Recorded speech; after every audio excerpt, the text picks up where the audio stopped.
September 16th. Reflect that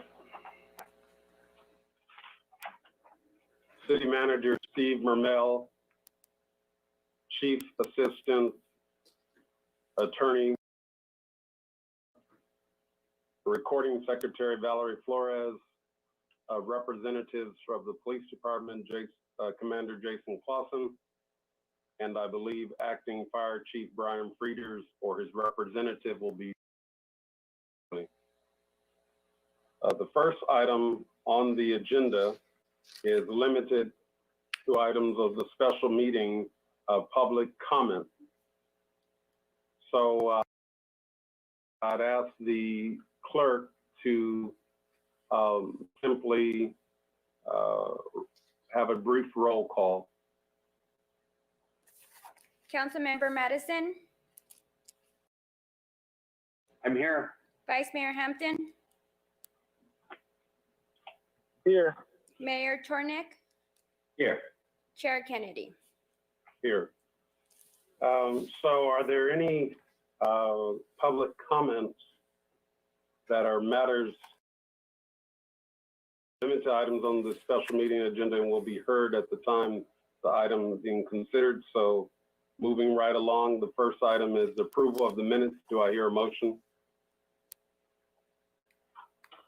So move is Valerie. There is a correction on the cancellation meeting minutes to remove Vice Mayor as on the signature line for John Kennedy. Any other corrections? Move. Second? Seconding? Second. Thank you. All those in favor, please signify by saying aye. I think, Mr. Chair, we have to have a roll call on everything. Councilmember Madison. Yes. Vice Mayor Hampton. Yes. Mayor Tornick. Yes. Chair Kennedy. Yes. As it relates to the manner in which we'll proceed through the agenda, I would recommend that we reverse in full order the agenda, allow fire personnel to get back to doing what they do, given the state of uncertainty with fires raging in neighboring. No objections.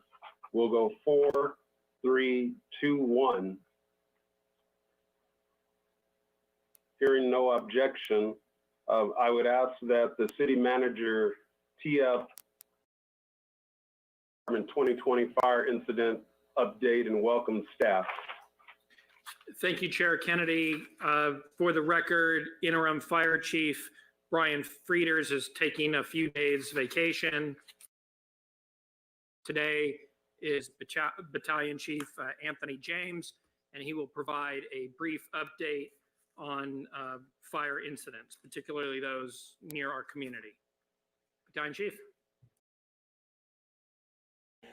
Again, I'm Anthony James, Battalion Chief with your Pasadena Fire Department. Just to give a brief overview of the 2020 fire incident update, I'll start with the California stats, and that includes 1 million acres have burned throughout the state.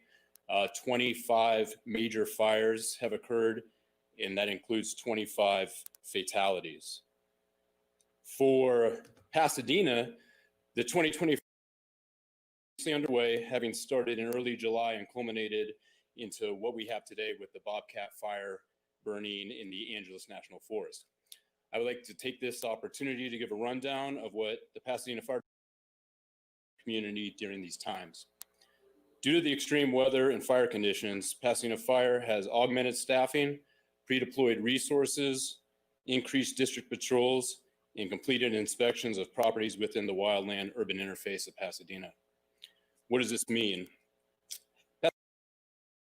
Firefighters each day. During extreme fire conditions, we often augment staffing with extra personnel to add an additional fire engine, staff our patrol.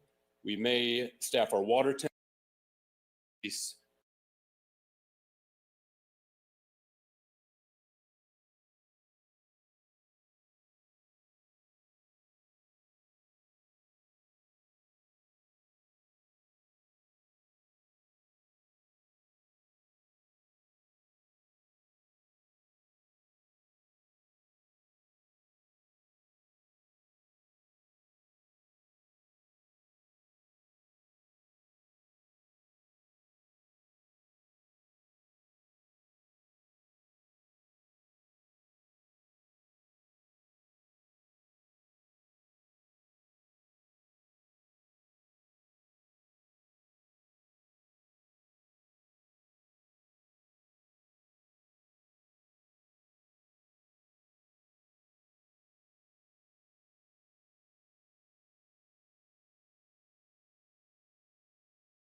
agreements within the region to assist and receive assistance fighting wildfires. This is important to note that we often send personnel throughout the state while maintaining our staffing levels so that in turn we receive the same support should we have a major wildland fire within the city limits. In fact, this year, Pasadena Fire Department personnel have assisted the state of California with over 100 days of service during the numerous wildfires in 2020. On this next slide, it shows Pasadena's involvement with the fires throughout the state in 2020. Personnel have been involved in 13 major fires since July. We currently have 15 personnel out on the Bobcat fire right now. This includes our water tender, which is assigned on Highway 39 north of Azusa. Strike Team 1206 Alpha, which includes one of our fire engines and our battalion chief, is currently at Mount Wilson doing structure protection. We also have an engine that's part of 1203 Alpha, which is assigned to structure protection within the Angeles National Forest. Outside of the Bobcat fire, we have a rapid extrication module support team that is deployed on the BTU Lightning Complex in Butte County. And 2 members from this team assisted with life-saving rescue of a downed firefighter in steep terrain 2 days ago, saving that person's life. What that team does is they utilize advanced rope and rescue techniques to extract an injured or ill firefighter safely from the steep and challenging terrain. Just to give an update on the Bobcat fire, it's 44,000 acres, 3% contained, has over 1,158 personnel assigned to it. From last night and into today, they did a very good job around the Mount Wilson Observatory, as well as the foothill communities of Arcadia and Sierra Madre. In fact, as of 4 p.m. today, the evacuation orders have been lifted for both Sierra Madre and Arcadia, and that's a good thing for Pasadena, because if they're not getting into those communities, it's a very low likely that it will extend to ours as well. The evacuation warning does remain in effect for the foothill communities, including Pasadena. There currently remains no imminent threat to Pasadena, but we do want to keep everybody at a state of readiness. We're advising avoid outdoor activity, close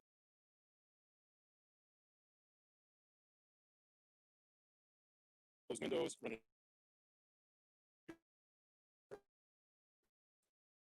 run your air conditioning on recirculating, wear a mask outdoors,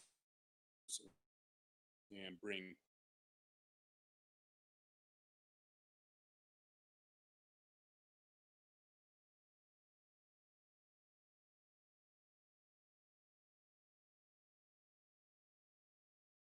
pets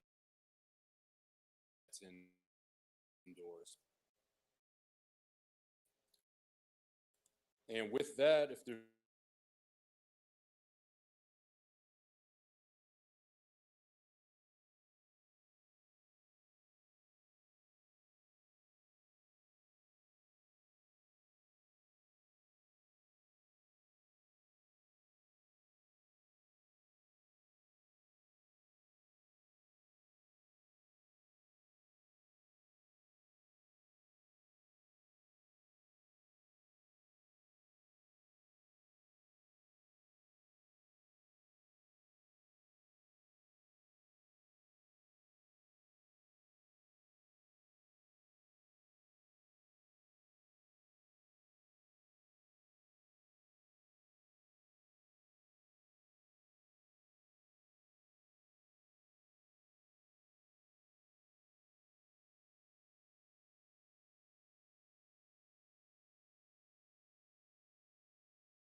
our other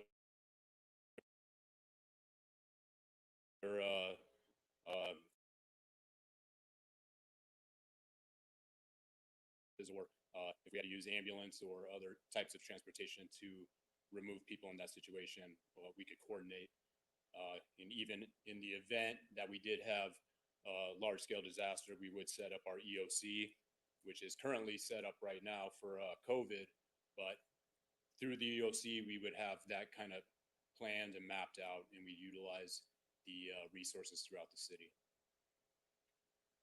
And of course, Mayor, for the most part, we're talking about the hillside areas, which are predominantly single-family homes, where more people do rely on transit. I have seen some public comments about people asking if you live in an apartment building and you take public transit, chances are you're not going to be affected by an evacuation order. But as the chief indicates, were that necessary, the city would bring the proper resources to bear. And the EOC is the method to integrate those resources, right? Affirmative. Yes. Okay, thank you. Just following up with the mayor, chief, it seems to me, yes, Mr. Madison, it seems to me that Ms. Cornejo in transportation needs to be contacted beyond the activation of the EOC, just to have a conversation and make sure that we're all on the same page in terms of evacuating those who are dependent on public transportation. That seems to be a logical way to at least start readiness. The council member of the Department of Transportation is part of our integrated emergency response plan. Okay, thank you. Mr. Madison. Thank you, Mr. Chair, and thank you, Anthony. I have one question and then one comment. I think with regard to the question, I'm really concerned about the air quality. And I'm sure for all of us, we wake up every morning and it's like there was a wood fire inside our house, and we're greeted outdoors by a thick, smoky atmosphere, ash, in the environment and all. I just wonder if maybe Steve Mermel or Anthony or any of you could address, have we given any consideration to any direction we should be offering our residents in terms of that? And I know that sounds sort of obvious, but no doubt there are health conditions that can be triggered, some known and unknown, right, by this kind of air quality. So are we giving direction? We've been pushing out the messaging on air quality with the AQMD warnings, suggesting, and as the battalion chief indicated, suggesting that people stay indoors. If they're outside for COVID reasons and now for the smog, it's best if they wear a face covering. If you have a filter or an air conditioner that you can run on recycle air, that's recommended. So we've been putting this out through our social media so that people understand the air quality is particularly bad. And certainly people who are sensitive receptors should take steps to try to avoid exposure outdoors for extended lengths of time. And is the public health department involved in that effort? They're involved, but again, typically the messaging has been coming from AQMD, because this is, and as we've read, this is the smoke from the California fires is stretching literally across the country. So it's messaging that's region-wide, and we've been pushing that out. So the messaging from the health department would be consistent as AQMD, and that's what we've been sharing. Okay, I just the highest level of concern about this. I have a legal colleague who, from another fire incident, had some pre-existing congenital issue with his ophthalmic nerve or his eyes, and apparently small particles from the fire got into his eyes and then triggered this symptoms, and to the point where he's now going blind, and it's irreversible. This is a lawyer, so there are dangers out there that we probably don't even know we're experiencing. And that kind of is a segue to the next thing, which was the comment that, you know, we don't need another wake up call for climate change, but, you know, if we ever did, I mean, here the commander's telling us that this isn't even the fire season. And, you know, we're literally fighting to contain a fire that may not be contained by the end of next month, right on top of our community. So I really think city manager, mayor, all of us, we need to redouble our efforts in terms of addressing climate change and across the board. I think every committee, including this one, should be looking at ways that we can increase our effort to combat climate change, because it is clearly already beginning to overtake us. Thank you, Mr. Chair. Thank you, Councilmember Madison. Vice Mayor Hampton. Yeah, I just had a couple questions, and also just want to big thanks to our fire department for being out there, and also the communication back and forth about the updates has been extremely helpful for me and the residents in my district. I would like to ask a question. How many miles is the fire away from Pasadena? City boundaries, at least. The greatest threat, which would be right now at Mount Wilson, is about, I believe, about 8 miles from the center of our city. The fact of the lines that they put around the southern portion so that it didn't get below Chantry Flats, again, probably 6 to 10 miles. So it's definitely not close to Pasadena city limits, and the way the fire is burning is currently burning to the north. And for it to get to Pasadena, it would basically have to back down mountains, then back up, and then back down. And that would require a significant wind event, which fortunately, as this week progresses, it's looking like temperatures are going to cool a little bit and humidities are going to rise. Oh, thank you so much for that information. How many firefighters are out there in general? On the fire, there's, I believe, 1,158, and we have 15 members from Pasadena Fire on the fire. Wow, I think that's amazing. that'll be 11 on the Bobcat Fire, and we have 4 up north on the BTU Lightning Complex in Butte County. How many of those firefighters are, I'm asking a question that a resident asked me, how many of those fires are from correctional facilities, firefighters? There's quite a bit. I was actually on the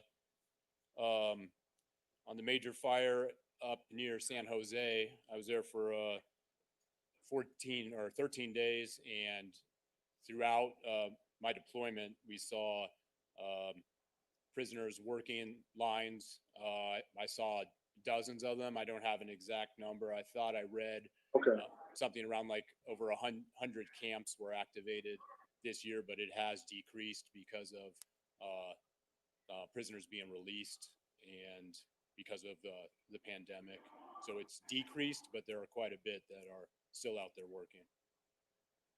If you could get that information back, that'd be helpful. I just want to answer a couple of questions that residents had of me.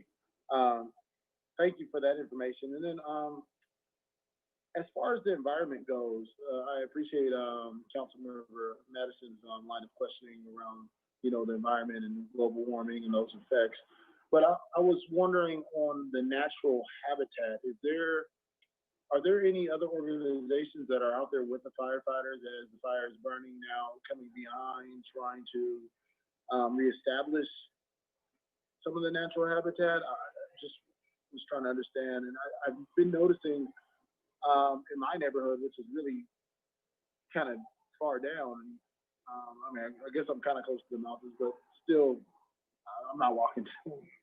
I'm not walking to them. I'm driving to the trail entry, but I'm seeing deer, and I assume that a lot of that has to do with all the way down to my yard, right? So I assume a lot of that has to do with the fires that are bringing some of the wildlife down. Yeah, I would agree with you. I think the fire does end up pushing animals out of their normal habitats into areas that they probably don't frequent usually.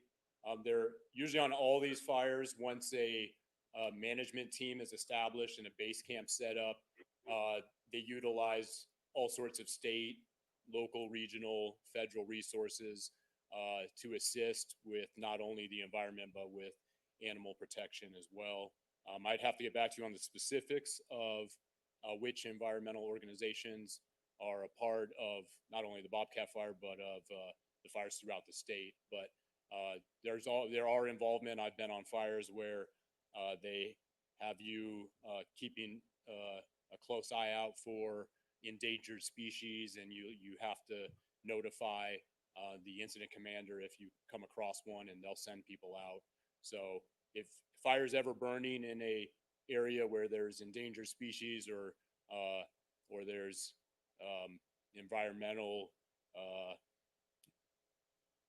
things that they want to save, there's always somebody that is a part of that. But I could find out specifics for you. That would be helpful. Thank you so much. And my last question is to the city manager. With the air quality that we have, as Councilmember Madison had alluded to and mentioned about his colleague with his retina issues, I was wondering, and I did get an email and communication back from people that have, been following the updates from the city, once again, that have been fantastic, about a temporary moratorium until the air quality is back to normal on, I guess, blowers. Yeah, I believe I saw that I saw that communication, Vice Mayor, from your office. Someone inquired about a moratorium on the use of leaf blowers. Leaf blowers, yes, sorry. Right. So a couple of points on that. Certainly, the council has the authority to pass a moratorium on the use of such equipment. The Environmental Advisory Commission is finishing up some work on that subject, and they're planning to bring something forward, my understanding, to this committee soon for consideration. If the city council felt that it needed to, in the interest of air quality, trying to reduce negative impacts, banning the use of leaf blowers until the fires have dissipated, I believe that's within the council's authority to do that. And so this is not, I guess that is something I would have to ask the mayor to agendize for a following meeting or a city council meeting? Because I don't think that could come back to another public safety meeting before the end of this fire. Right. It would be appropriate for either a council committee to consider it, or given the timeline, it's something that it would be appropriate for the council to consider whether it wished to agendize it or whether the mayor wished to agendize it. So, Mayor, if I can, I will, I got the same suggestion, and I'm communicating with staff. I know the EAC was ready, but you're really talking about a temporary emergency measure. And I will ask them to provide us information in terms of what level of additional air quality degradation they think that represents, because I think the research has been done to see whether it should be whether there should be some sort of temporary ban. So I will make sure that information gets to the council, and if it appears it's of any consequence, we'll agendize it. Okay, perfect. Piggybacking on what the vice mayor has said, is there any way for staff to get that information to the mayor this week so a determination can be made, given what we are all facing, what my colleagues have already discussed, for us to possibly agendize it for Monday?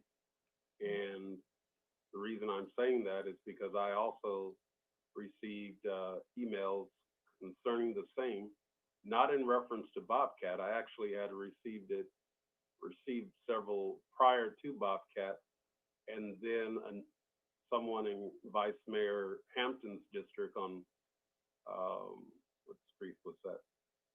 Watkins was rather upset that we had not done something. even before Bobcat. So it is a serious concern. I think all of my colleagues recognize it as such. I might add in summary, in my brief comments, that I received an email yesterday from New York, and the claim of Leonore was that California is affecting their air quality as well, which was fascinating. I would like to thank Battalion Chief Anthony James for appearing today. We all would like to congratulate you and wish you well in your position. And we look forward for you returning with good information that's uplifting. Me too. Thank you very much. Thank you. All right. The next item on the agenda is a purchase order contract award to Custom Design. Let me backtrack a bit. Were there any public comments related to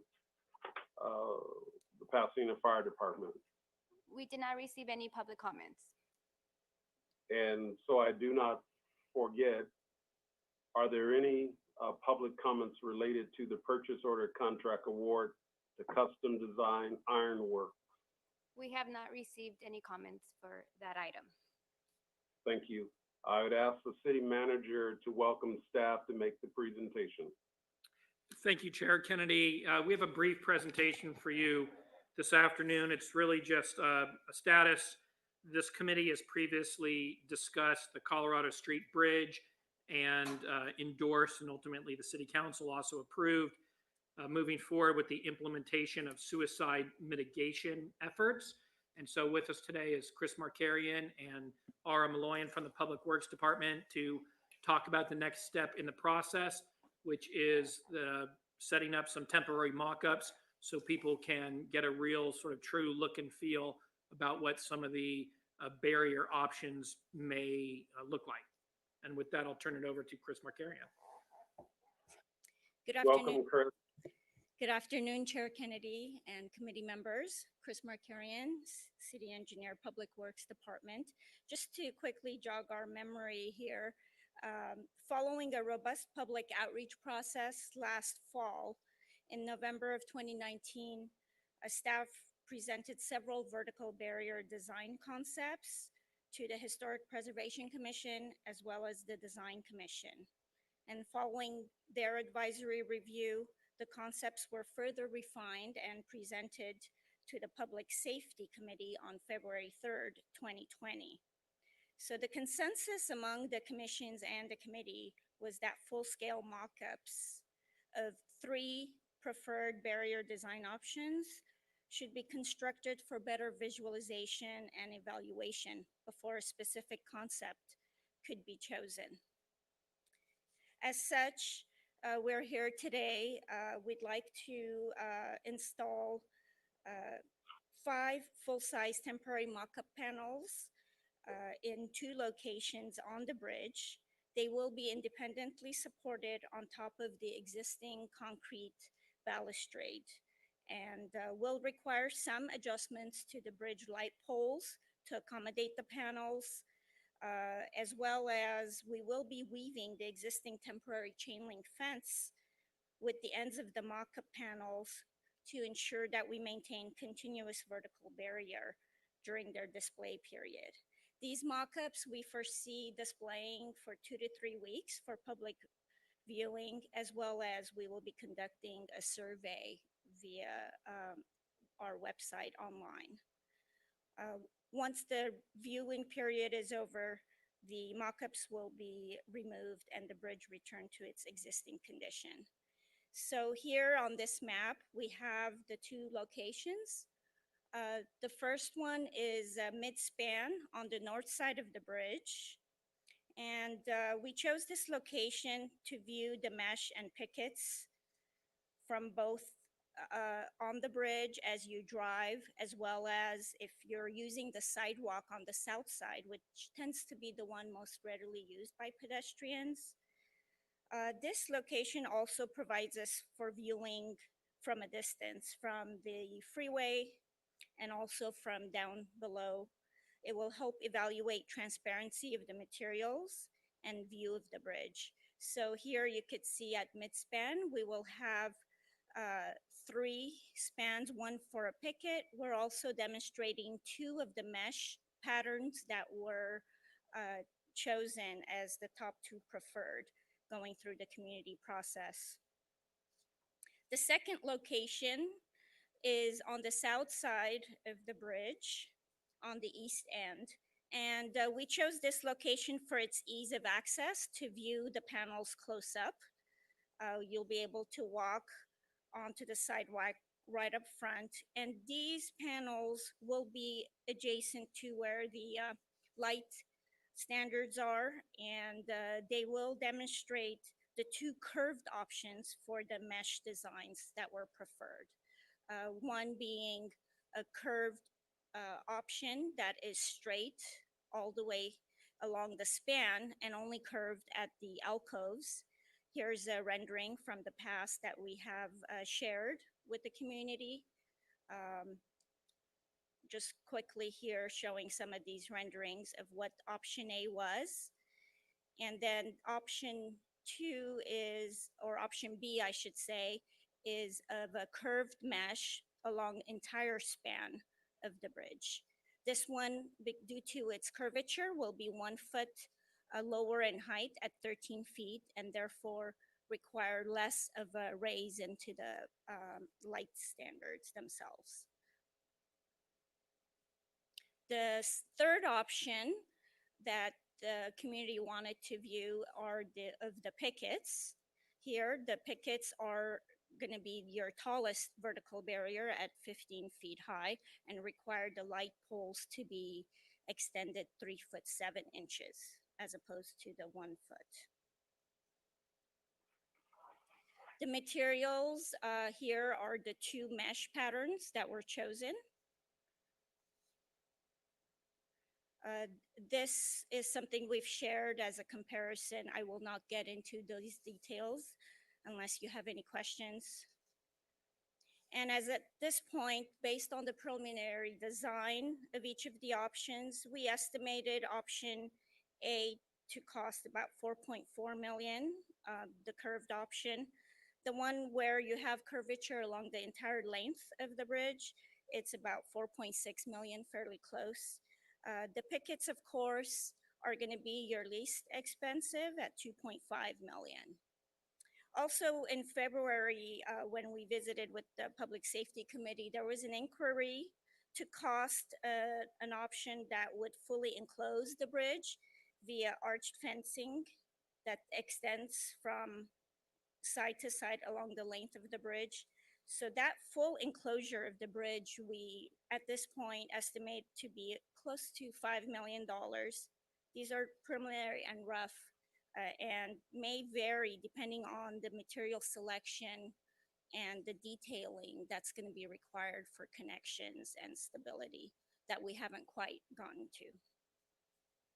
Looking forward, moving on for next steps, with your recommendation to council, we anticipate installing the mock-up panels in November with 2 to 3 weeks for public viewing. From there, we do plan on returning back to Historic Preservation Commission as well as the Design Commission for follow-up reviews and anticipate returning to you for a Public Safety Committee probably December or January, depending on our calendars. So today I'm here seeking authorization to enter into a purchase order contract for an amount not to exceed $160,000 with Custom Design Ironworks for fabrication and installation of the temporary markup panels. Given the unique services, we're also, I guess, looking to you to grant We're asking for an a exemption. Yeah, this is exempt from competitive bidding because it's a professional or unique service. And we would ask that the council also grant an exemption from the competitive selection process as indicated in the staff report. Our consultant went out looking for firms that could do this highly technical, specialized work, and we really could only identify the one firm And rather than delay any further with further attempts to identify those that might be able to create the mock-up panels, we recommend proceeding with this contractor. Ms. That concludes Markarian, my does that complete your presentation? Yes, that concludes my presentation. Councilmember Madison? Thank you, John. I do have a couple of questions. If we go forward with this, how is it intended that the community will, observe the different samples and, so to say, make a decision about which they prefer? We are looking to provide an extensive outreach, basically, and notification through the project task force and the key stakeholders. We're putting together a survey monkey that will be posted on our website, inviting the public to comment. We'll have a set of questionnaires. It'll be specifically customized for our purpose of trying to better gauge the public's view.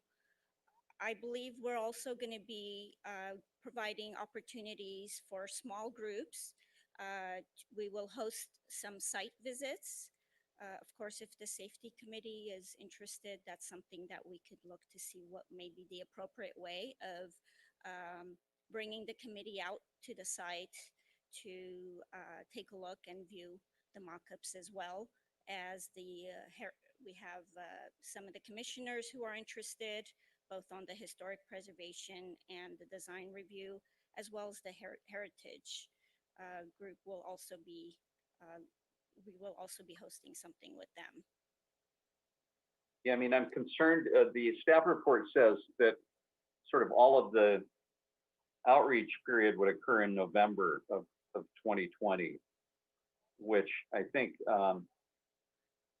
that may be workable, but I do know with the pandemic and all, everything seems to move slower. It's harder for people to get around. People are less confident and comfortable moving around.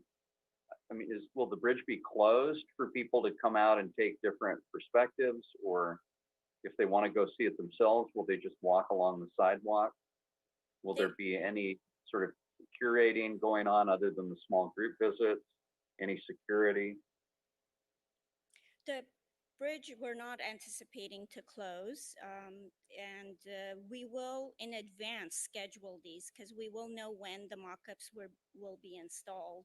So we would like to schedule several of these viewings up front to ensure that we do, entertain everybody who would like to be out there.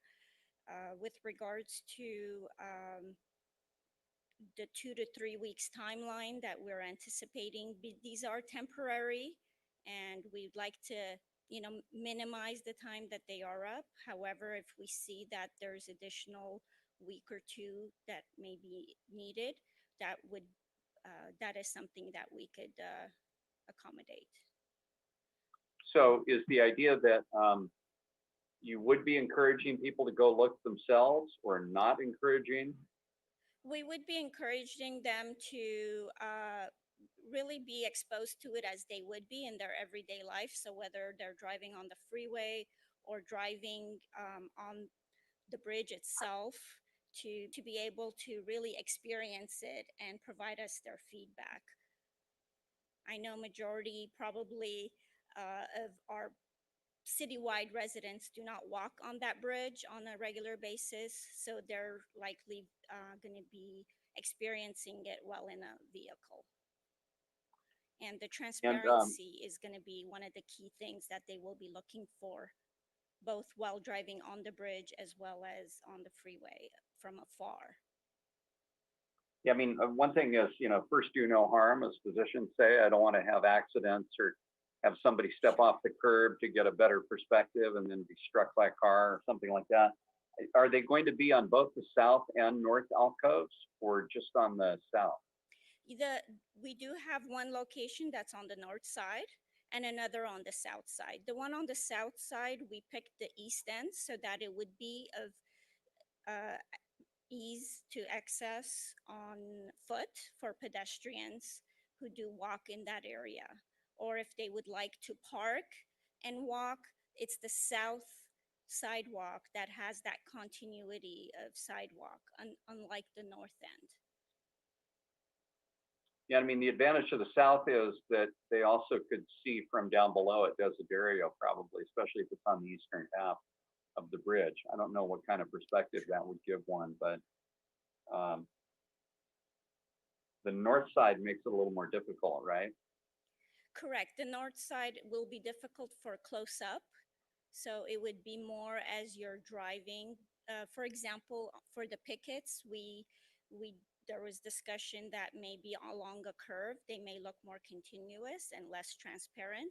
So that's something you can experience while driving on the bridge and get a better sense of what that's gonna look like. Yeah, I mean, it seems like also for just symmetry and comparison that you might want them all on the same side, either the south or the north. I would prefer the south, but probably they appear differently depending on what side they're on. Now, of course, that could create a problem because presumably we're going to do this on both sides when we do it, right? So We're really trying to customize each mock-up location to showcase different aspects of the mesh material itself. So the one on the north side where you could view better from a distance, that would be to look at the two different mesh materials for transparency, as well as the picket for what we were calling of that stacking effect. So that would really help for the north side mock-up, whereas the south side, there we're doing the curved mesh effect, and that's something you probably want to look at closely and really appreciate the curvature, the extent of the angles, and what that detailing is going to look like, because that's going to be important as we finalize the design. If we do want to do a curved panel, so for that reason, we put it onto the south side, so you're able to walk on the sidewalk and be right up against it as well. The one on the north side will only be a straight panel. We're not doing the curvature mock-ups there. but all of the different options are going to be modeled temporarily at the same time, correct? Correct, they will be. So it'll be easy to compare side by side, so to speak, and each one will give us a different vantage point to make sure that we are really evaluating all perspectives. So I guess I would like to see, Mr. Chair, a little more flexibility with the time period, maybe a little longer time if that's doable. And I don't want this to be misinterpreted as a lack of gratitude. You know, this has taken some time already and we want to be expeditious, but you know, like John Wooden said, be quick, but don't hurry. And, you know, I want to give, especially with the holidays and the pandemic and all. And I do really think, Mr. City Manager, we need to be extremely thoughtful in terms of planning these visits and the security and what the special needs these things might create. You know, I don't want to overstate the case. I'm sure everything will be fine, but we just need to have safety first. So I totally agree with the council member for the area and supporting what he has already said. I just think we need to give greater deference to those comments because his constituents are regularly brought these matters to his attention, and he is the council member who has championed more than any other council member, in my view, a solution. So, Ms. Markarian, I would also suggest that there may be an opportunity to notice and close the bridge only on one day and have a higher concentration of neighbors who could visit, of course, with the appropriate social distancing that is required. And I'd like you to at least give some consideration to that, with understanding that any kind of closure is going to be intrusive into one's daily commute or daily schedule. But I think listening to the council member, we've got to get it right. Mayor Tornick. Thank you, Mr. Chair. Chris, I think this is very thoughtful and been long awaited.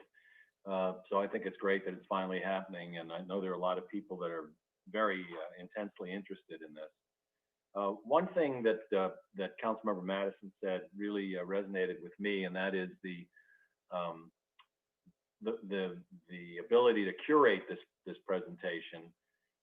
Because it'll be up for an extended period, I mean, a couple of weeks, you can't station a person there, day and night to interact. But I think at least during business hours, since people will be viewing it and really to effectively accomplish social distancing, I think it would be great if people can just walk up and walk by on their own schedule, and particularly those who are experiencing it most frequently because they walk the bridge all the time.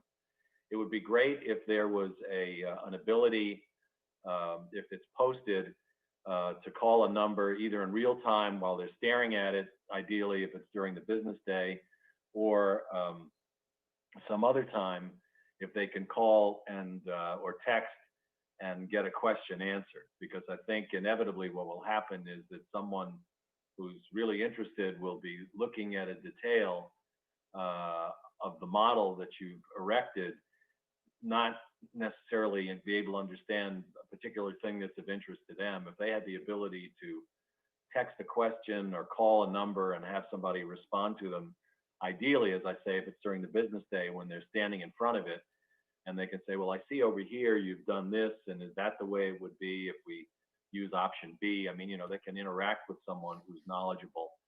That would be great. But at the very least, they need to have a contact information posted at the site so that they know how to get their questions answered. But I think that the choice of the locations for the modeling, the panels that as they're depicted, I think will go a long way toward helping people make their choice. I was a little surprised. I thought the pickets were so soundly, I don't want to say rejected, but I thought that the mesh was so significantly preferred. I was actually surprised to see that you're even modeling the pickets, but I guess there was enough interest in them, and certainly there's a cost differential to make it useful to model them as well. It wasn't a vast preference for the one form of the mesh or the other? Yes, that would be the majority on all three. But we did have a few task force members who wanted to see the picket just as a comparison. So we thought, why not, since we're going through this effort, we would include that as well. Thank you. Good job. Vice Mayor Hampton. Thank you. Thank you, Chris, for the presentation. I was going to ask the same question about the pickets, so I'm glad that was knocked off. I did just want to say that, originally when this came to us, Councilman Madison, myself, the whole group has been, all about preserving human life, and especially with our pandemic and mental health issues at its all-time high now. This is the perfect timing that we are actually going through with this. I did want to ask a financial question about the $160K that's going to go to this mock-up.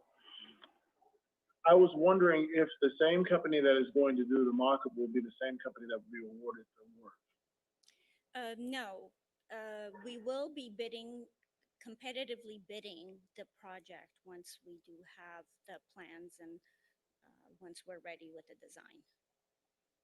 Because the reason I asked that question is because if it was $160K, I don't know exactly what the scope of the work is.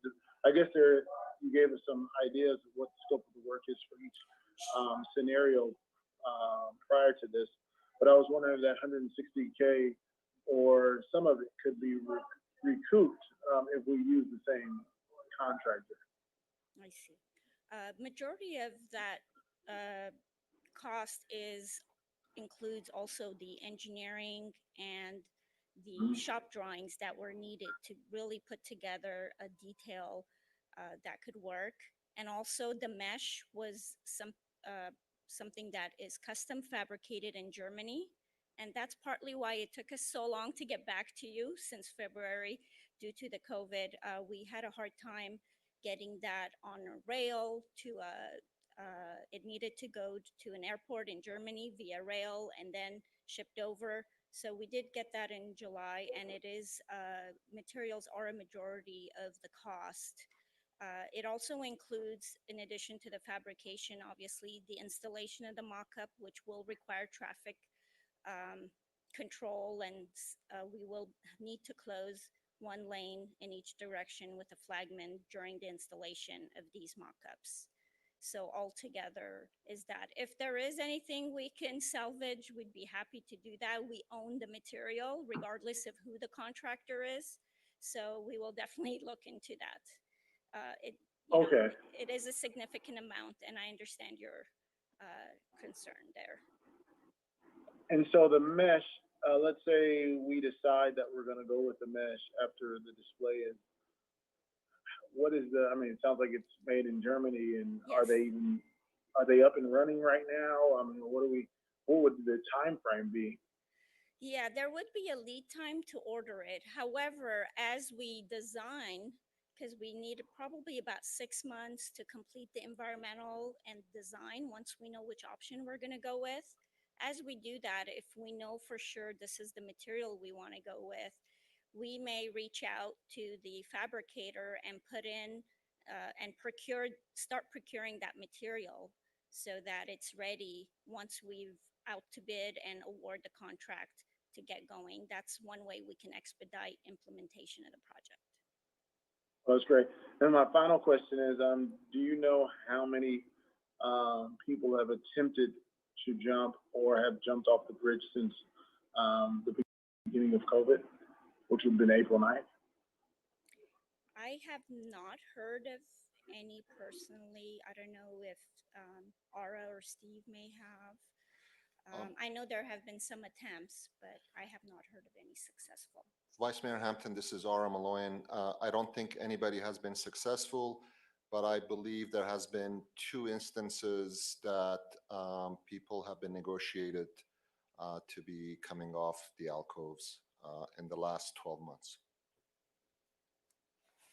Thank you. And then as you've assessed other bridges, or maybe this is for the city manager, as we have looked across the city of locations where, because it's now challenging for people to take their lives off the Pasadena street bridge,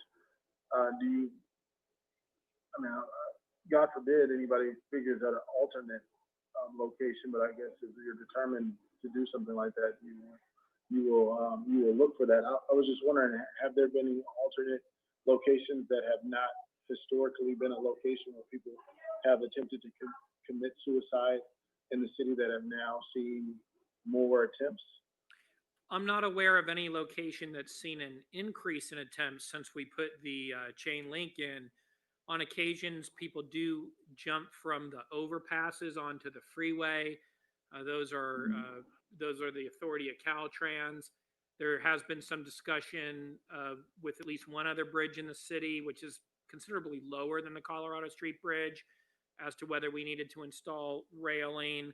I do think in the future, as we do any bridge rehabilitation, we'll want to factor into that the addition of suicide mitigation. And do we track, or does PD track attempted suicides in the public right of way?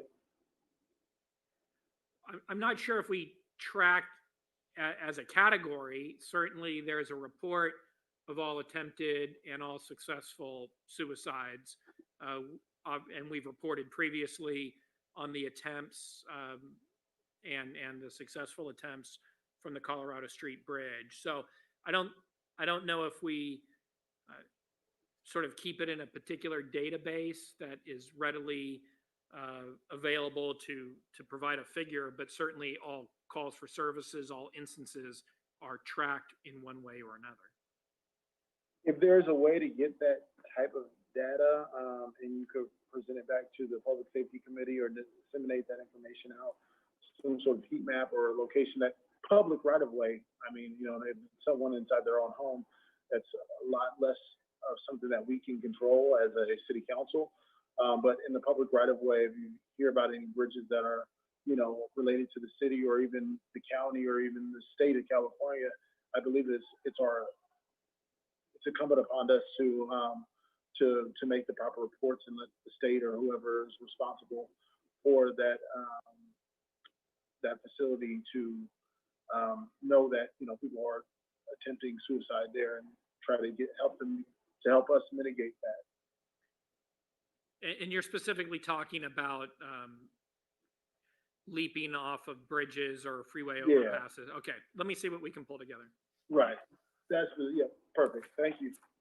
Thank you very much, Vice Mayor. I'd ask staff, IT specifically, if they could eliminate as best they can the echo that is occurring when certain members of the council and the mayor are speaking. If staff would quickly look into that for the remainder, I think we have at least 40 more minutes to go today, this evening. Was there something else, Councilmember Madison? Oh, I just wanted to thank you for your comments, Mr. Chair, and my colleagues, the mayor and the vice mayor as well. And I think with those comments, I'd be prepared to move the item. I assume we're moving it to the full council Absolutely. Monday night. Yep. Second. Do I hear a second? Second. Roll call, please, Madam Clerk. Councilmember Madison, Yes. Vice Mayor Hampton, Yes. Mayor Tornick, Yes. Chair Kennedy. Yes. Ms. Makarian, I would just say that one thing I just didn't understand, and I'd be remiss if I didn't ask this. I'm thinking about the White House and how it has put barriers around the White House that are seemingly permanent or have greater permanency. And I don't make the assumption, but you would think that a US-based company would be able to provide these types of materials in with alacrity, meaning quickly. And did we search high and low to find a US-based company that could actually help us speed up the process? Yes, All Vice, 5 options. we did do that, Vice Chair. We did look at, there are some US manufacturers, and we will be looking at other options for more of a US manufacturer when it comes time to bid. The reason why we had chosen this, believe it or not, they were the only manufacturer who is willing to fabricate such a small quantity of a custom order. So it's Okay. only for the mock-up. However, we do have other options here in our in the US that we will look into, and of course go with the most competitively bid price. Okay, thank you very much. Is there anything else for the good, Ms. Muscarian? Thank you, Chair. We have our orders and we will continue. Thank you for your support, committee members. Thank you for a Chair thorough Kennedy. presentation. And again, I'd like to extend my gratitude to Councilmember Madison, who has been steadfast in moving this council forward on this issue. Next item is the purchase order contract award to Custom Design Ironworks, and I'd ask that the city manager welcome staff, or if he is going to make this presentation, that we do so quickly. I'm sorry, that is not correct.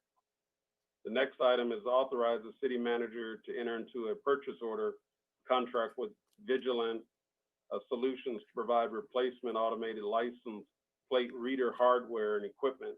And I would ask that the city manager welcome staff.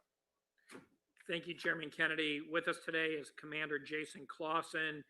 I would ask him to provide a little bit of background as to how we employ automatic vehicle license plate readers. We know in the past, and judging from some of the public comment, of which I understand we have some to read today, that, Just for a second, please. yes, sir. I want to make sure, for the good of the whole, that we did not miss any public comment on item purchase order contract award to custom design ironwork. That's correct. We did not receive any public comment for item 3. Thank you very much. I apologize, City Manager. Continue. Thank you, Councilmember Kennedy. So I would ask Commander Clausen to provide a little overview of how we use these automatic license plate readers. We have some correspondence, 3 to be read at the appropriate time before the committee takes an action. We know that some members of our community in the past have asked about how we apply this technology. My hope is that the commander can assuage the concerns that people have and then explain the basis of this particular purchase, which is really just to refresh our existing fleet of automatic license plate readers. So with that, let me turn it over to Commander Jason Clausen. Good evening, Chair Kennedy and Mr. Mayor, Mr. Vice Mayor, Council Member Madison, and to everybody watching. I'm here to talk to you about automated license plate readers. These are simply cameras affixed to patrol vehicles. There's software that manages the data they collect, and these items store data in the cloud storage. They're only used for law enforcement investigation. And what happens is these camera systems will capture license plate numbers only. There's no biometric data that's being captured. Once the numbers are read, it's queried against the stolen vehicle database and or wanted persons database by the California Law Enforcement Telecommunications System. And it stores data, the time, the date of the read of the license plate for retrieval if criminal investigation or if need for criminal investigation on that license plate is to come. The retention policy is 2 years. This data may contain confidential information and is not open to public review. To access this ALPR data, officers must utilize a login password, protected information, along with a signed case number and a brief synopsis of the case. There are auditing mechanisms that are in place. And earlier today, I was reading an audit from June that was run against the license plate reads. Since 2019 to present, our fixed camera systems, which consist of 16 systems, made 1,836,000 license plate detections or reads. Of that, there were 605 detections that were classified as hits, which caused officers to do additional follow-up. And in the system itself, there's 299 agencies that are collaborating with Vigilant. And in the same time period, the past year and a half, there's been 2.7 billion reads of license plates. The Reader's Digest version, police car going down the street, scanning for license plates. You may see a parked car on the street. It runs the license plate, and if there's a hit associated with that vehicle, such as maybe wanted in an armed and dangerous carjacking, it may be a stolen vehicle, or a license plate may have been stolen with that license plate. The officer, along with our dispatch center, will get an alert, and then the officer will now do additional follow-up to try to either prove that information is correct or disprove, because I know that there's sometimes when people report their license plate stolen, maybe a front plate was removed and put on another vehicle, that we validate that, yes, it did, we did find that missing plate, or, the license plate that was read was returned to the car, but still one is outstanding. So in the overview, any criminal investigation that involves a vehicle has a potential nexus to the license plate system. In 2011, the City Council agreed to the purchase of license plate reader program, equipment, and a vendor at the time was 3M. In 2017, 3M could no longer support the hardware for ALPRs, so we then began to transition to Vigilant solutions. Vigilant Solutions has provided network to the counties of Los Angeles, Orange, San Bernardino, Riverside, and San Diego counties.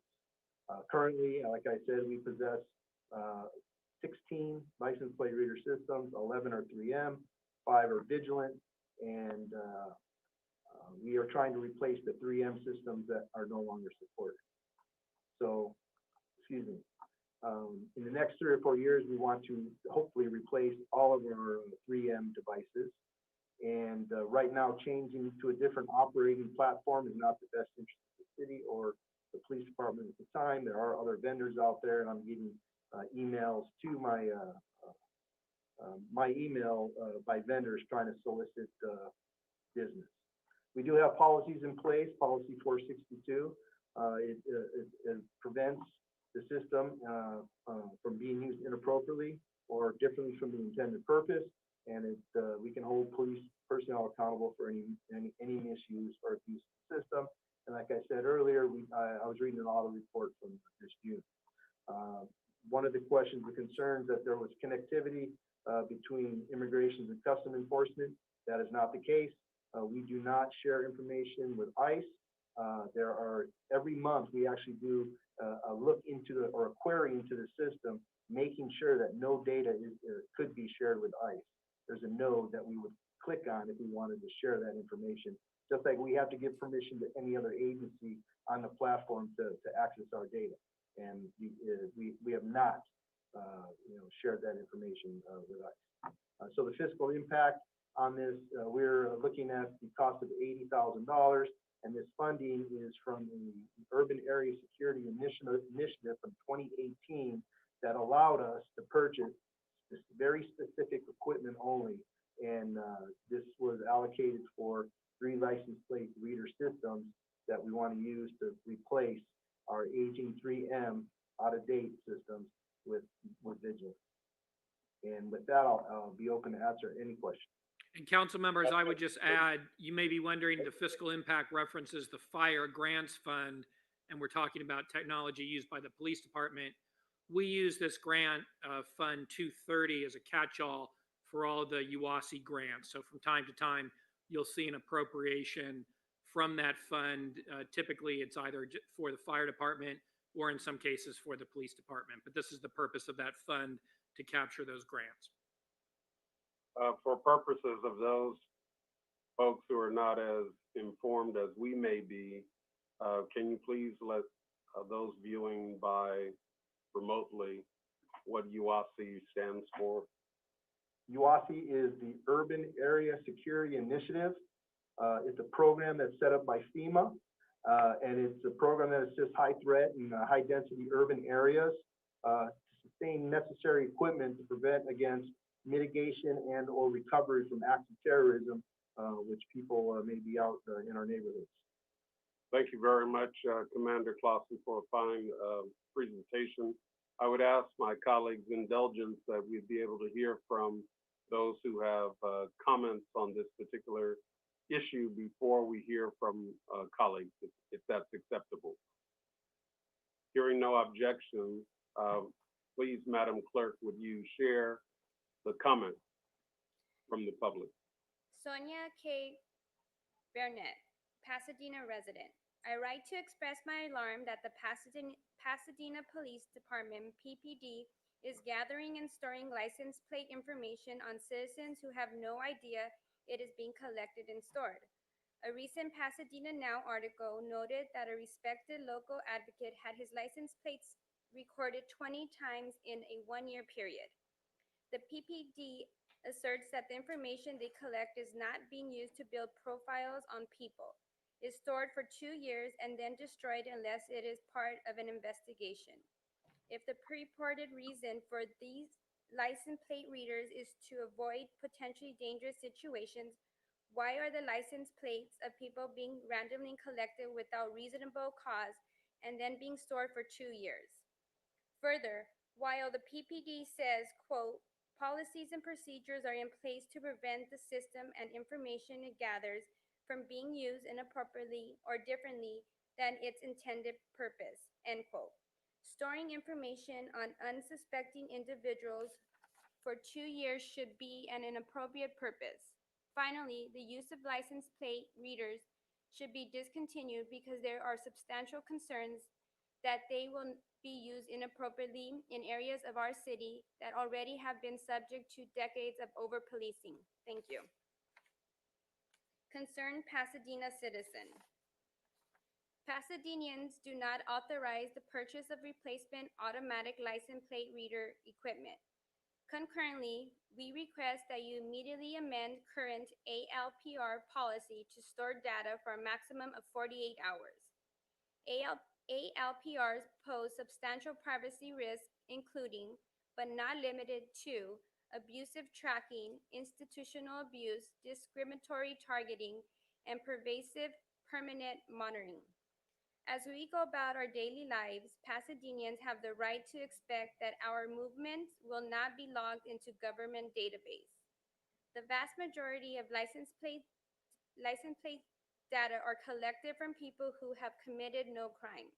In Maryland, for instance, out of 29 million readers, only 0.2% of license plates, 1 in 500, were associated with any wrongdoing. Of said 0.2%, 90% were for suspended or revoked registration or emission violations. Certainly, these vehicles should not be on the road. However, in a city where a passenger in a vehicle stopped for license plate issues were recently killed by Pasadena police, such technology has potential to be deadly. Risk of ALPRs far outweigh benefits. If you don't value your privacy, please value human lives. The proposed $80,000 would be better spent on community programs and employing professional de-escalation tactics educators to provide high-quality monthly training for our police officers. Chris Okahauser, Pasadena resident. Continuing to expand the city's relationship with Vigilant Solutions ALPR systems is a threat to immigrants within our community and to our status as a sanctuary city. It is well documented that federal immigration authorities collect vigilant license plate data, whether or not the police department using the system chooses to explicitly share data with ICE. Because Vigilant contracts widely with numerous Department of Homeland Security components as well as various data aggregators and intermediators, ICE has access to Vigilant license plate data. This is a grave danger to all immigrants who live or drive through Pasadena. The presence of Vigilant ALPR systems in the city places immigrants within our community under threat of immigration enforcement at a time when their lives are already made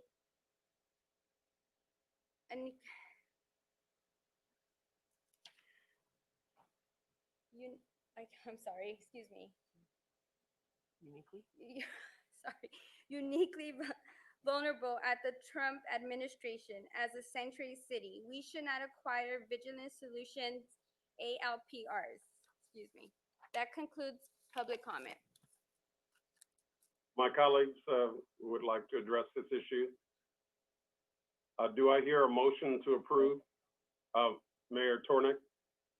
Yeah, I guess the question I have, Commander, the focus from some of the emails I've received and some of the testimony that we just heard seems to be on the duration of the storage of the recorded material, the images.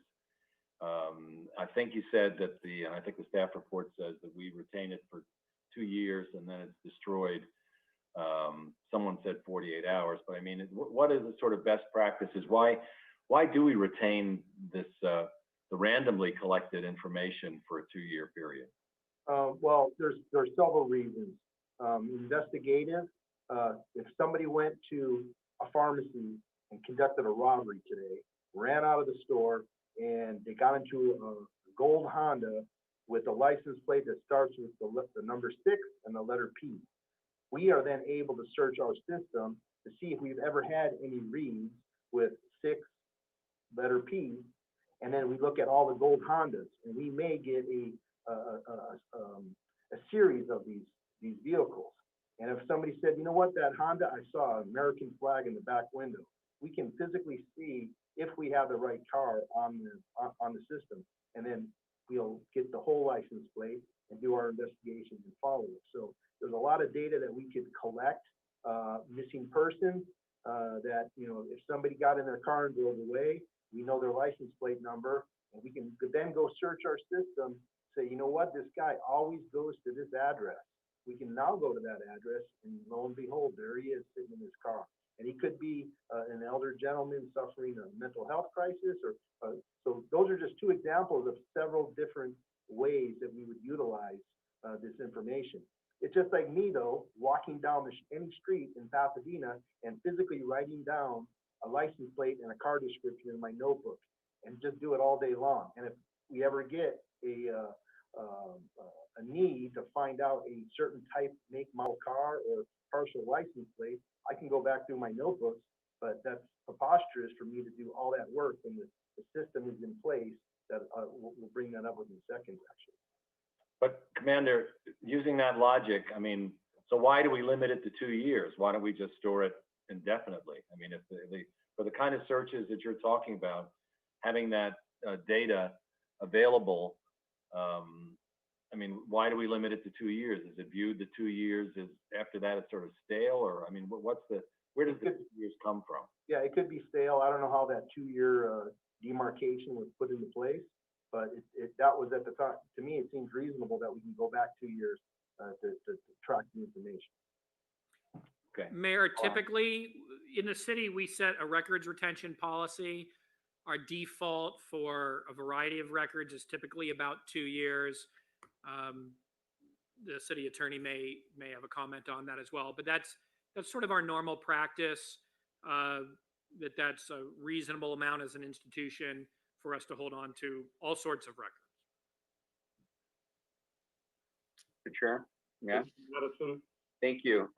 Thank you, Jason, for the report. I mean, I get it, that people are concerned and in many respects for good reason with their privacy nowadays. You know, our privacy is constantly being encroached, and in ways that we know and don't know about.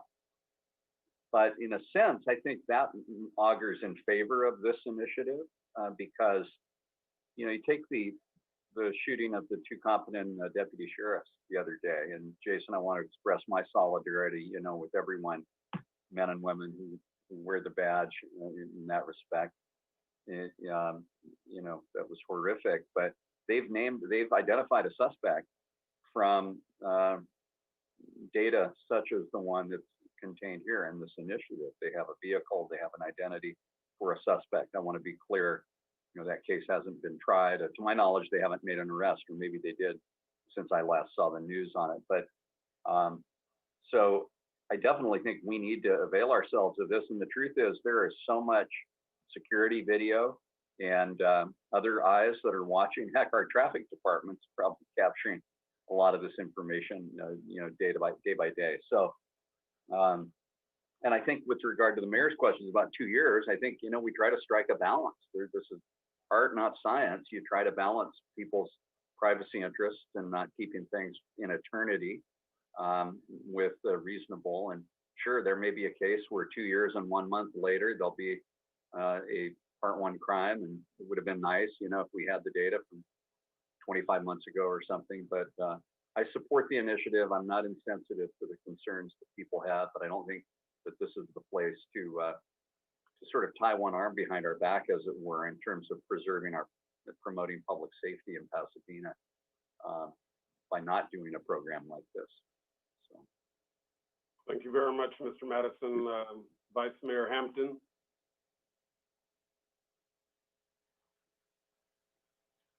I would simply say, Commander, that the question for me is there a reasonable expectation of privacy on your license plate? And I guess that can be debated, but it is in the public domain. It's for a legitimate purpose. And I don't see any reason why at this point, unless there is abuse, identified abuse, that we would move in a different direction. With that, I would entertain a motion from this body to move this matter forward to the full council on Monday. So moved. Do I hear a second? Second. Been moved and properly seconded. Madam Clerk, please call the roll. Councilmember Madison, Yes. Vice Mayor Hampton,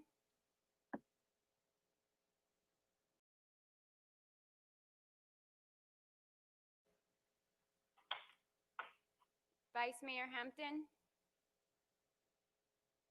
I'm sorry, my reception is really bad right now. I did just brief comment on it. I'm supportive of it, so yes. Mayor Tornick, Yes. Chair Kennedy. Yes, thank you very much, Commander Clausen, for a good presentation on an important matter, and be safe. Okey doke. The next item is the last item, I believe, on the agenda, and that is the discussion of potential process for appointment of members of the Community Police Oversight Commission. I'd like to only tee this up by saying this is important. There was a strenuous debate by all of our colleagues. There was what I would say, a happy medium, if you will, negotiated in the public domain about how that commission would be constituted. And what is really left to be determined is how the 3 additional members of the commission will be selected. And I wanted to give us the opportunity here at the Public Safety Committee at least to have a discussion about best practices for doing so. Out of respect for the mayor and his involvement, I'd ask if there's something else you would like to share at this point before we hear the presentation or before we hear from our colleagues. Thank you, Mr. Chair. I think I have a slightly different take on this than what you just described. I think that while it's clear that 8 of the appointees will be district appointees made by individual council members, and 3, are defined as coming from community organizations, which is sort of new territory for us. There's also been a lot of public discussion that even with regard to the 8 council member, well, they're all council appointees, but approved appointees, but the 8, traditionally, when we appoint someone to a commission, when individual council members appoint people to commissions, the individual council member will solicit applications. We have an application form, and some of them come to us unsolicited, and some are people that we may invite to submit an application. But the council member goes through that process of reviewing the application and selecting his or her appointee privately, and then the first notice that the rest of us have is when the name appears on the council agenda for concurrence, which is typically, not always, but typically perfunctory. The suggestion with regard to this commission, which is somewhat unique, is that people would ideally like to see that process opened up. Some have suggested that the council should go about the process in the same way we do when we fill the seat, the vacant seat of an incomplete term of one of our members, like we did the last time we did that. I think it was with regard to District 7 when we selected Andy Wilson, and the process was to have the applications and then have a public vetting on the part of the council, and then the council made a decision as a group. I don't think that process is practical given the number of applicants that we may have in this instance, and also since the appointments would presumably be the purview of each individual council member rather than the group as a whole. But I do think, and I'm anxious to hear our colleagues' reaction, I do think there's an opportunity to sort of adopt or suggest to the council a sort of a hybrid system wherein each council member could conduct his or her vetting process in public rather than simply interviewing people privately and then forwarding the application to the council for concurrence. I think if we were willing to do that, that might be helpful in terms of making the process more transparent and giving people a higher level of confidence in the appointees that each of us will make. But I'm anxious to, I mean, I've been soliciting suggestions, and we have some I saw that came in late in our correspondence this afternoon. But I'd be interested in hearing what all of you have been hearing from the public in terms of ideas of how this might proceed. We don't have to resolve this at this moment, but I thought it would be good to, as you say, Mr. Chair, to begin to talk about some of these ideas and explore them or other alternatives that our colleagues might have. Well, I appreciate the way in which you framed it. Certainly, I don't see my comments inconsistent with yours, but you are the mayor. I just meant that your comments were limited to the three organizational appointees, and I wanted to at least raise the flag with regard to the other 8 as well. Sure. And I thank you for your comments, and I'd invite my 2 remaining colleagues to share, if they would like, any comments that they may have about this matter. Mr. Madison, Councilmember Madison, or Vice Mayor Hampton. At this time, I don't have any comments, but I would like to hear the public comments, whatever. Excellent. Yeah, I'm in the same place. I think I would just say I'm a tad concerned about politicizing this even more than it's been politicized. And, you know, I think probably the best practice would be to allow each council member to address this in the way that his or her constituency feels is most appropriate. I've had some interactions with my constituents about it. Candidly, those are much more basic in terms of, you know, what's this about, Steve? What's it going to do? We haven't gotten to any sort of, you know, anything even approaching vetting. Nobody's applied or asked to be considered yet that I'm aware of. You know, I'm having a town hall meeting tomorrow night. This will be discussed at that. So there could be some feedback, you know, that I'll invite, although the focus of that meeting is the Lower Arroyo Restoration Project, maybe, which is also important, perhaps not as acutely important as this, you know, to the entire community, but certainly important to the Arroyo. So those are my thoughts. Thank you very much, Councilmember Madison. Why don't we hear from the public and then give all of our colleagues another opportunity to share, document those comments for Monday. And again, our colleagues would have another opportunity to help us find solution in this area. So with that, Madam Clerk, would you please share the public comments? Breathe Justice, Pasadena resident. The Community Police Oversight Commission must be comprised of members residing in communities most impacted by policing. Grant the undeserved over-policed community long denied representation.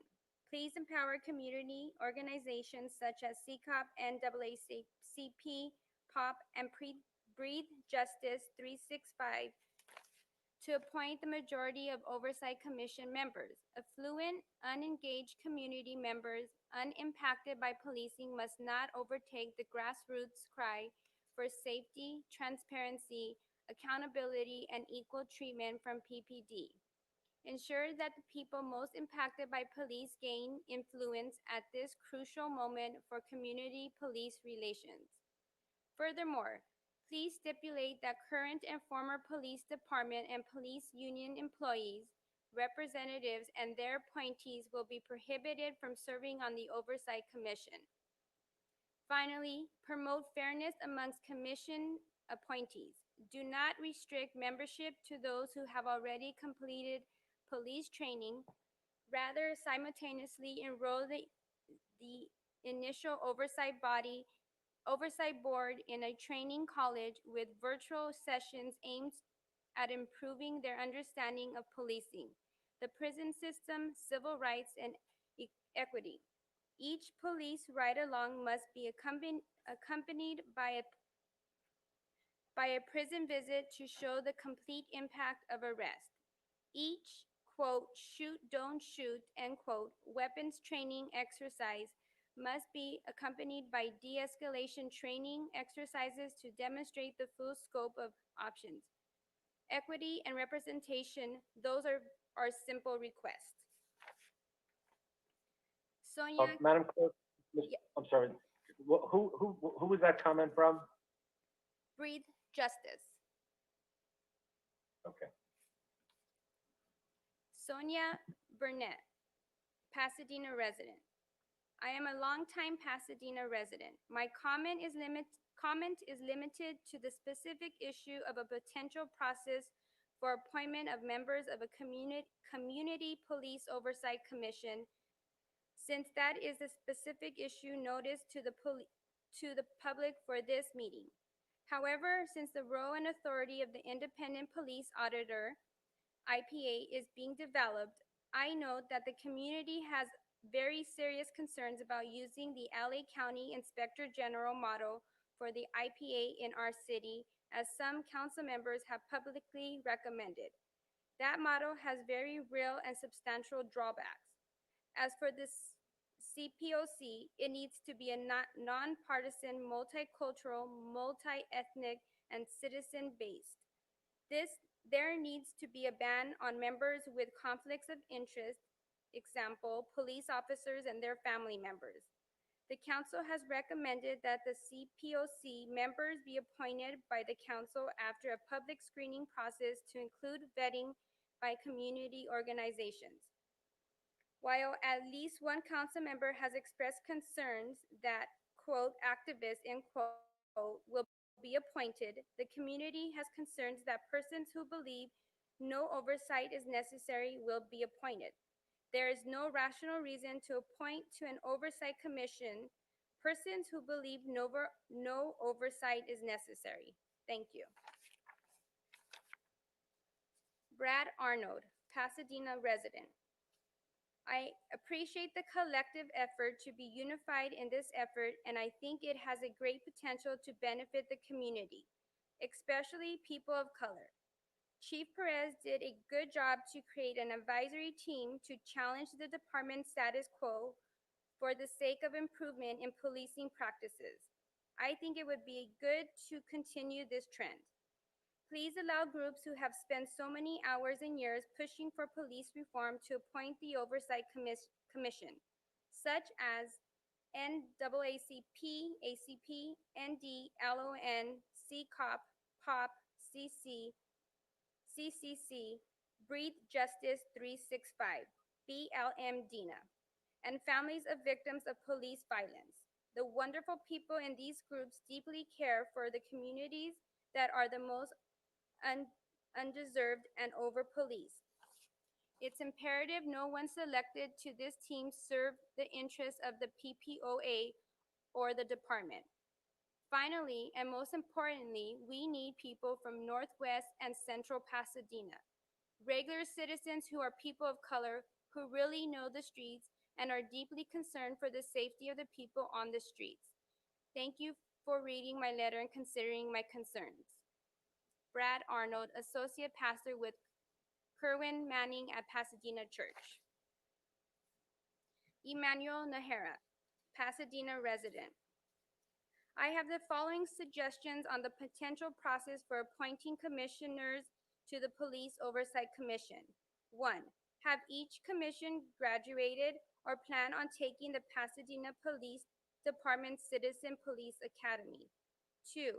have completed a police ride-along with the Pasadena Police Department and complete one every year that they are on the commission.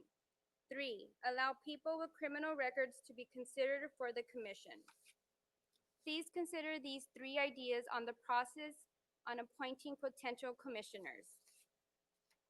James Farr. I didn't have time to formulate and articulate via an email missive ahead of today's Public Safety Committee meeting the importance of having someone on the Police Oversight Commission with experience and expertise of people living with a disability and mental health diagnosis. I will forward via email a white paper for your perusal and consideration as referenced in the discussion. I was able to locate this Ruderman Family Foundation white paper that has a small discussion of the statistics, but wondering if you have any other sources. Also, if you haven't seen it already, this plain language booklet on police violence may be of interest. It is published by the Autistic Self Advocacy Network, American Association of People with Disabilities, and Green Mountain Self Advocates. George Corzin, Pasadena resident. Pasadena Police Department Oversight Commission members should not be chosen by those elected to serve on the City Council. Council can and should encourage citizens in their district to apply and then go through whatever fair process is set up. The bar for this process should not be set so high as to prevent those who would like to participate from doing so, nor should it be so low as to accept someone who will simply lack the commitment. The more impediments you choose to put up, the less input, the fewer ideas, and the lack of communication you will engender in order to find solutions to problems both large and small. Clearly, there should be one representative from each council district in addition to selections from various community organizations. Unless some simple, transparent, and unambiguous process is adopted, it will only continue to rumor mill conspiracy theory type of conversation which simply wastes everyone's time and yet prevails due to lack of balance and trust with not only the PPD, but our elected leaders as well. The training process for members should not be too police-centric, but also allow for balance and a variety of vantage points. This commission is unique.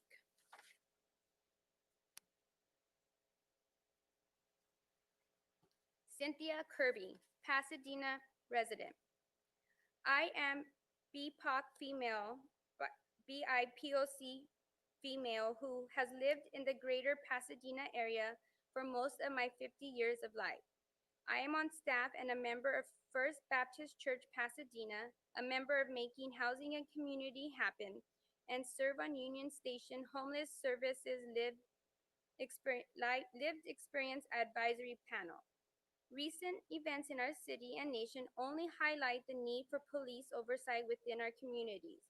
I fully support the development of Civilian Oversight Committee and wish to see the following demands incorporated. 1, grant appropriate community organizations power to appoint a majority of the Oversight Commission. Groups like NAACP, CCOP, POP, CCC, and Breathe Justice 365 have a vested interest in and involvement in Pasadena underserved over police communities. 2, prohibit current and former police department and police union employees and their surrogates from serving on the Police Oversight Commission. 3, do not restrict commission membership to those who have already completed police department training. This would drastically limit underserved community representation. Training can take place after commission appointment. 4, require commission members to undergo civil rights and equity training and prison visits in addition to police training. Teach the full scope of policing impacts. Thank you for your time and consideration. Jason Kirby, Pasadena resident. I would like to see a citizen oversight committee. I think it would serve the city well. Thank you. I know this issue has been on the table a long time. That completes public comment. Thank you very, very much, and thank you to all of our residents who provided public comment on such an important issue for our whole community. At this time, I'd like to entertain any questions or comments or pathway forwards by any of my colleagues. Hearing none, I would like to move this matter to the City Council. I have Mayor Hampton. yeah, I have a couple of suggestions. So one of the suggestions would be if council members felt more comfortable not having to pick themselves because of the lack of trust from the community, instead of putting 3 community members or organization, I don't even know how that's going to even work. But instead of putting them on, how about having like a panel and people apply just like they apply for a job with the city of Pasadena. Of course, this is not I mean, it's a job, but they apply like they apply for a job for the city of Pasadena through HR. HR puts together this panel of, people that they put together, which is the NAACP, other organizations, XYZ. And then those finalists from, I assume that this is going to be something that gets a lot of applicants, and those finalists come to the council, and then we appoint them to the body. I don't know. I'm just thinking that this takes it out of the council's hands, and it gives a little bit more transparency to the residents and people that have a distrust for government right now. Okay, thank you very much, Vice Mayor. Then also, I'm sorry, just my last 2 points. The point that Mr. Farr made about making sure that we're inclusive and engaging people that have either physical or mental disabilities, they should be included to apply just like anybody else, as well as people with prior criminal records, as Mr. Nahara mentioned. Thank you very much, Vice Mayor. Thank you. Any other comments by my colleagues? Councilmember Madison? Nope, thank you, Mr. Chair. Yes, sir. Go ahead. No, I said no, thank you. Oh, thank Nothing you. further. Thank you. Having heard such robust discussion, I would simply invite all of us to be prepared for a Monday night fuller discussion. And I want to thank all of you, particularly the mayor, in contravening everything that I said, that we'd have a good discussion on Monday. This has been a full agenda for us today. I would like to entertain any matter that you would like on the future agendas of this body, or if there's a matter that you've brought to my attention and I've not agendized it, I'd like to hear from you as well. I just brought up the matter of hiring practices and potential hiring pool through some of the security companies on Monday. So I know I just mentioned that on Monday. I figure I should mention it here as well. Then, as in every fashion, I know what the answer is, but I'm going to ask Javon Rad, where are we with the Christopher Blue matter? Mr. Vice Mayor, that's not on the agenda today. Oh, you can't tell me where we're at, or that just? It's not on the agenda. Okay. All right. Councilmember Madison. Thank you, Mr. Chair. I'd be interested in just a very brief report at a future meeting on the Pasadena Outreach Response Team, the fire department's port program. Excellent. Thank you. City Manager, is there any way possible we could have that teed up at the very next meeting? It's something that the whole body has been saying we wanted to hear, matters that are just not police centric, and this would give us an opportunity to do just that. Yeah, I'll need to confirm with the department, but barring anything that I don't know of this moment, we should be able to accomplish that. Thank you. Anything else for the good of the whole? Yes, Mr. Chair. Yes, Mayor. I didn't want the meeting to end without me echoing the comments of several of my colleagues with regard to all the public safety employees. Both the fire department and the police department have been under tremendous pressure in this period. And, if there was ever a time, it's been shown through endless surveys that what people care about in terms of city services the most are public safety services. It's no shock. We all know that. And the period that we're enduring now, I'm looking at the Smoky Mountain out my window here, and the on the fire side, and then the violence and the gun violence and the shootings that have been happening on the police side. If there was ever a time when we need to acknowledge the critical role that these people, these city employees play in safeguarding our city, it's hard to create a scenario that would be more dramatic than what we're all enduring now. So that we've all expressed that individually and clearly as a public safety committee. We need our firefighters and our police officers to know that how much we appreciate everything that they do for keeping us safe. And I'm getting a lot of mail on sort of both fronts in terms of people's concerns and fears. And these are the people that are responsible for keeping us safe, and we need to show our gratitude.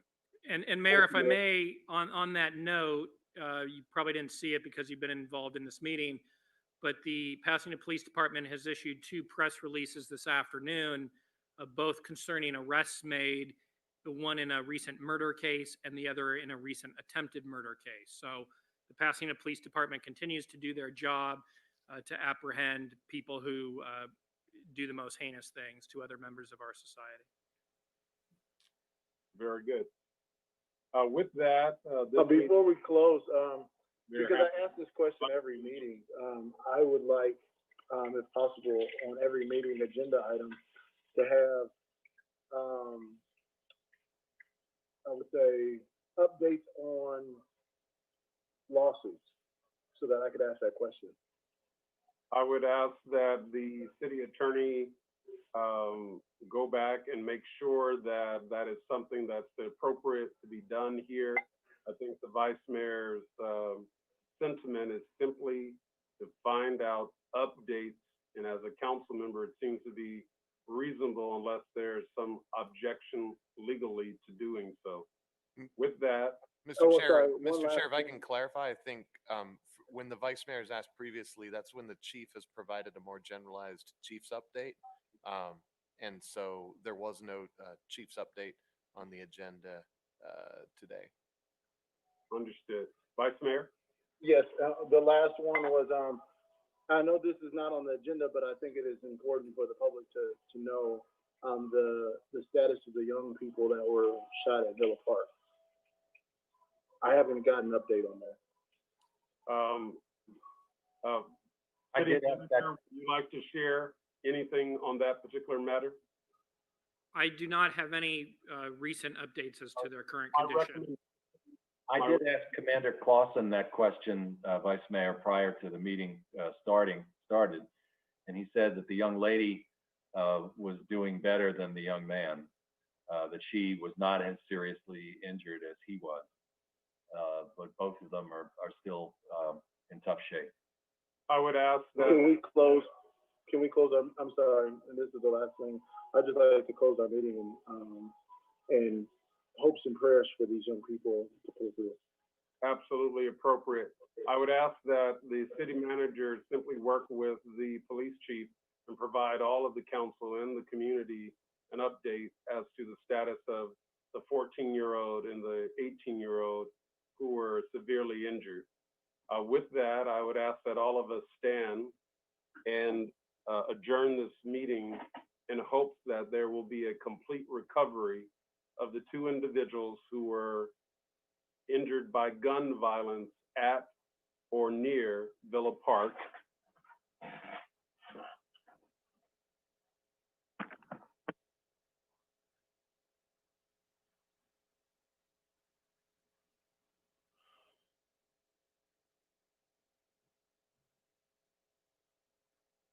Thank you, my colleagues. This meeting